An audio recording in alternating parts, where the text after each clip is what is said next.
आज के लिए प्रेम सूत्र है। प्रेम गुरुत्वाकर्षण है।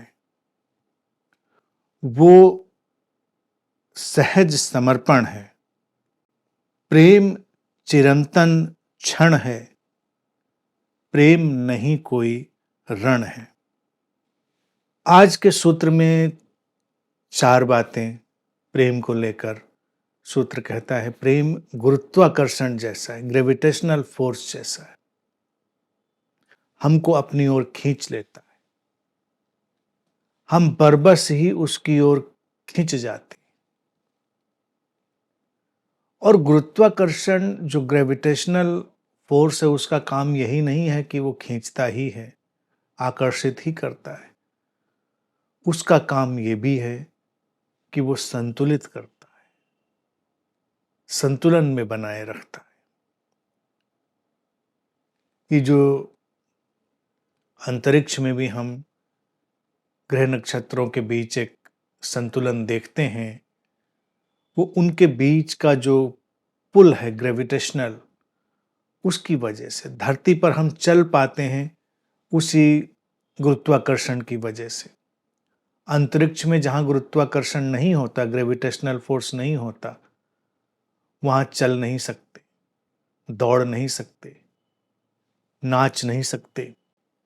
और गुरुत्वाकर्षण जिसको कहते हैं वो क्या है? जो हमको थोड़ा सा मेटलाइज कर दे, ग्राउंडेड कर दे।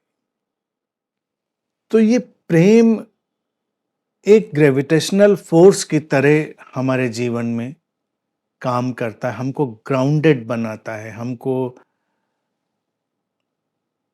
जमीन से जोड़ता है और हमको चलने की शक्ति देता है, हमको दौड़ने की शक्ति देता है, हमको नृत्य कर सकने की शक्ति देता है, संभावना भी और शक्ति भी।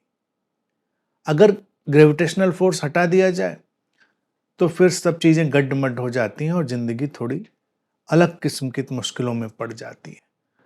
तो जैसे ही प्रेम से हमारा संपर्क होता है, प्रेम तत्व से हम संयुक्त होते हैं, तो हम तुरंत ही ग्राउंडेड हो जाते हैं। प्रेम ना हो तो लोग डिसोरिएंटेड जैसे घूमते हैं। और इसी तरह से जब वो सूत्र कहता है कि वो सहज समर्पण है, प्रेम और समर्पण का रिश्ता हम सब जानते रहे हैं। पहली चीज, प्रेम समर्पण की मांग नहीं करता। अगर प्रेम समर्पण की मांग करे या समर्पण किसी कर्तव्य की तरह हो, तो वो समर्पण फिर काम नहीं है, काम का नहीं है। समर्पण सहज ही होता है, जैसे बारिश हो और मिट्टी भीग जाए, जैसे हम आग के पास हों और गर्माहट हमें पकड़ ले। सहज सूरज की किरणें उतरें और जो कलियां हैं उसकी ओर उन्मुख हो जाएं,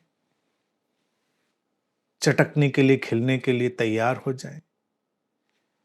प्रेम में जो समर्पण है घटना, वो सहजता से घटती है। उसमें ना कोई जोर जबरदस्ती होती है, ना कोई अतिरिक्त बल होता है, ना कोई प्रयास होता है, निष्प्रयास। हालांकि जब प्रेम करने वाले लोग होते हैं तो इसको उल्टा कर देते हैं, वो प्रेम में समर्पण की मांग करते हैं। धार्मिक नेता समर्पण की मांग करते हैं, राजनीतिक नेता समर्पण की मांग करते हैं। कहते हैं समर्पित हो, समर्पण लाओ, तब जीवन में कुछ होगा। अब समर्पित हो कैसे कोई? ये कोई क्रिया तो है नहीं।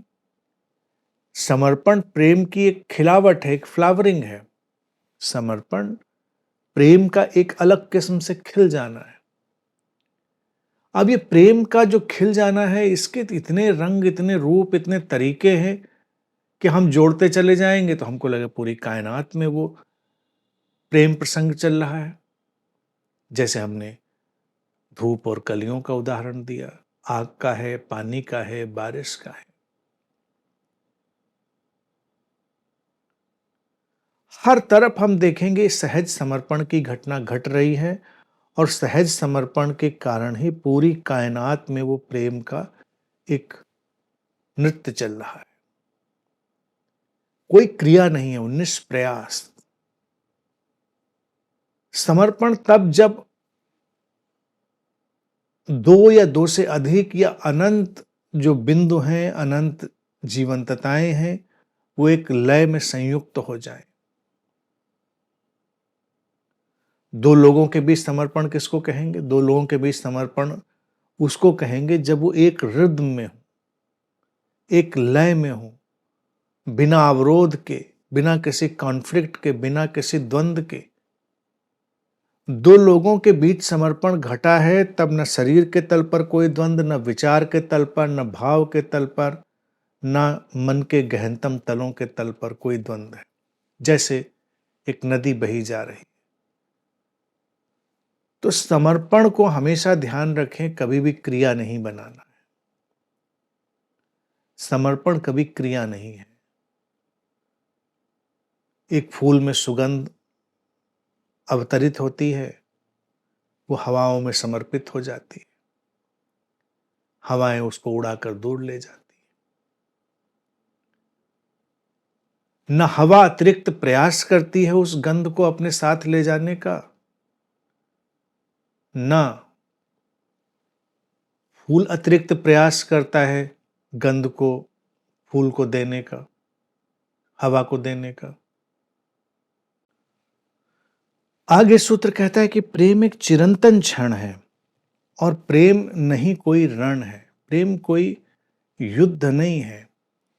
हालांकि सबसे ज्यादा युद्ध प्रेम के नाम पर ही लड़े जाते हैं और उसी पर कहावतें भी बन जाती हैं, प्रेम और युद्ध में सब जायज है। प्रेम और युद्ध में सब जायज है तो प्रेम को युद्ध के साथ ही रख दिया, उसको रण बना दिया। प्रेम किसी तरह का रण नहीं है, कोई ये महाभारत नहीं चल रहा है। प्रेमियों के बीच तो देखिए रण और रण क्षेत्र पूरा बना रहता है। क्यों? क्योंकि वो ऊपर की बातों के साथ अभी लयबद्ध नहीं है, वो उसके गुरुत्वाकर्षण में नहीं स्थित हैं, उसके सहज समर्पण में नहीं स्थित हैं, इसीलिए वो रणभूमि बन जाता है। प्रेम लेना, प्रेम देना, प्रेम पाना, प्रेम खोना, प्रेम में आना, प्रेम में जाना, प्रेम कम होना, प्रेम ज्यादा होना, ये सब जो रणक्षेत्र वाली बातें हैं, युद्ध भूमि वाली बातें तभी आती हैं जब ऊपर के दोनों सूत्र नदारद हो जाते हैं।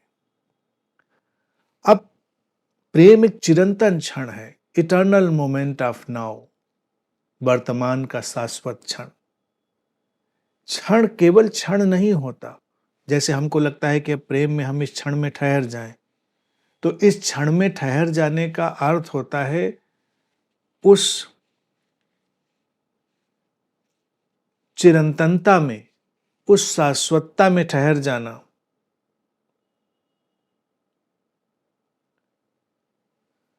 प्रेम में हत्याएं होती हैं बहुत अधिक, ऐसा डेटा बताते हैं, भारत में और विदेशों में भी होती होंगी। क्योंकि प्रेम न होकर वो व्यक्ति की अपनी इच्छाओं, वासनाओं, अहंकार की तृप्तियों का एक अलग आयोजन चल रहा है। प्रेम किसी अहंकार की तृप्ति का आयोजन नहीं है, प्रेम अहंकार के विसर्जन का आयोजन। धरती पर पैर रखते हैं और गुरुत्वाकर्षण हमें संभालता है तो यही अहंकार का विसर्जन। हम दोनों के बीच कोई लड़ाई नहीं होती, नहीं मैं पैर नहीं रखूंगा, गुरुत्वाकर्षण कहता नहीं मैं नहीं संभालूंगा, हम कहते इतना कैसे हमको रोक के रख सकते हो। बहुत सारे जो द्वंद्व होते हैं वो देखेंगे सहजता में सब चल रहे होते हैं। प्रेम में पूरी कायनात एक प्रेम के अलग ही अद्भुत नृत्य में है। तटस्थ होकर देखें और हम प्रेम रहित होकर देखें तो हमको थोड़ा शुष्क सा लगेगा। कवियों ने इसीलिए तो अलग धारा चुनी, संसार को देखने के लिए एक यथार्थ की दृष्टि और एक काव्य की दृष्टि दोनों चाहिए होंगे। यथार्थ की दृष्टि से हम उसके मैकेनिज्म को समझेंगे, उसकी प्रक्रिया को समझेंगे और काव्य की दृष्टि से हम उनके रहस्य को समझेंगे। पूर्णिमा का चांद और समंदर में हिलोरें, दोनों का रिश्ता बन गया। दोनों के बीच जो गुरुत्वाकर्षण था उसने अपना खेल रच दिया। एक क्रीड़ा हुई, एक लीला हुई। किसी ने किसी पर कोई दबाव नहीं डाला, लेकिन घटना हुई। और चिरंतन क्षण इसलिए होता है कि प्रेम रहित जब कोई वर्तमान में जीने की कोशिश करता है, इसे वर्तमान में जीने की बात तो बहुत लोग सुनते हैं कि लिव इन द प्रेजेंट, तो उनका प्रेजेंट बिल्कुल कटा हुआ होता है सारे समय से। वो अभी यहां पर हैं तो वो ऐसे देखेंगे जैसे बिल्कुल कट गए हैं सारे जीवन से, सारी दुनिया से, वो बिल्कुल कट ऑफ।